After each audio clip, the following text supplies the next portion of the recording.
Logo após a inauguração da estrada de ferro, os trabalhadores foram dispensados das obras e perderam suas terras, que foram doadas para a empresa Brasil Railway Company. Isso revoltou os trabalhadores, que, orientados por José Maria, iniciaram um levante armado para contestar, por isso o nome da guerra, a decisão tomada.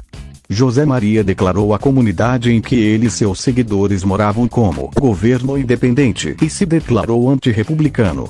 O coronel Francisco Albuquerque temia a perda do comando da região e enviou um telegrama ao governo paranaense para que este enviasse tropas e derrotasse o levante, logo visto como monárquico.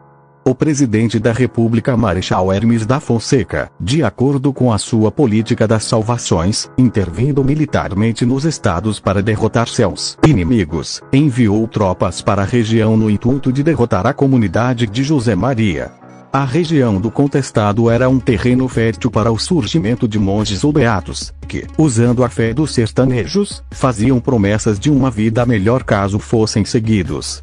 Foi assim que José Maria do Santo Agostinho ganhou força e seguidores nessa região.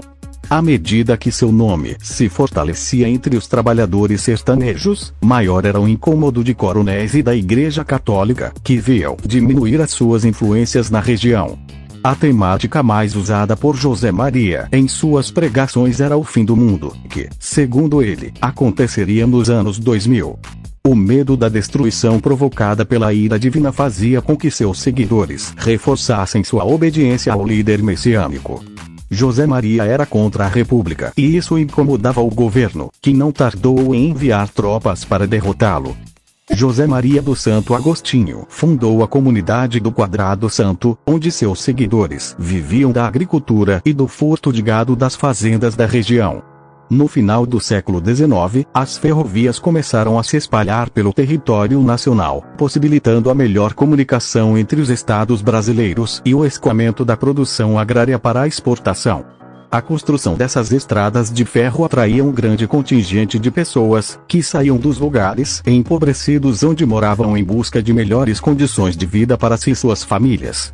Logo após a proclamação da República, ocorreu a separação entre Estado e Igreja, afastando o governo da Igreja Católica. Contudo, a religiosidade era uma marca forte na população do interior do Brasil. A crença do sertanejo era motivo para que supostos líderes espirituais conseguissem adeptos com suas promessas de uma vida melhor, sem os sofrimentos causados pela pobreza. Os sertanejos acreditavam nesse discurso e aderiam ao modo de vida proposto por esses líderes, sendo capazes de se armar para defender as comunidades onde habitavam. Os primeiros governos republicanos enfrentaram revoltas no interior do Brasil, o que poderia ameaçar a sua estabilidade. Por isso, as tropas federais eram enviadas para essas regiões no intuito de derrotarem os revoltosos, usando todo o aparato disponível. No entanto, quando os soldados começavam os confrontos, logo eram derrotados porque não estavam acostumados com o clima seco do interior e não tinham total conhecimento do território onde lutariam. Ao contrário dos rebeldes, que conheciam a terra onde pisavam como a palma da mão. Isso permitia as tocaias contra os inimigos. A Guerra de Canudos, ocorrida entre os anos de 1896 e 1897, mostrou ao governo que suas tropas poderiam enfrentar sérios problemas quando lutavam contra revoltosos que moravam no sertão brasileiro. As disputas por terras eram comuns no Brasil do começo do século XX. Além da economia, outros fatores colaboraram para os conflitos, como as questões sociais, religiosas e políticas. Logo após o uso de armamentos pesados e aviões de artilharia, os revoltosos foram derrotados, em 1916, matando milhares de sertanejos de forma violenta.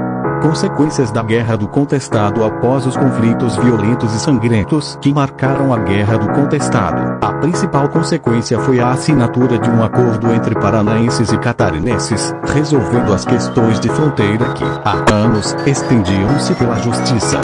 Nas terras contestadas, surgiram cidades como Mafra, Chapecó e Porto União.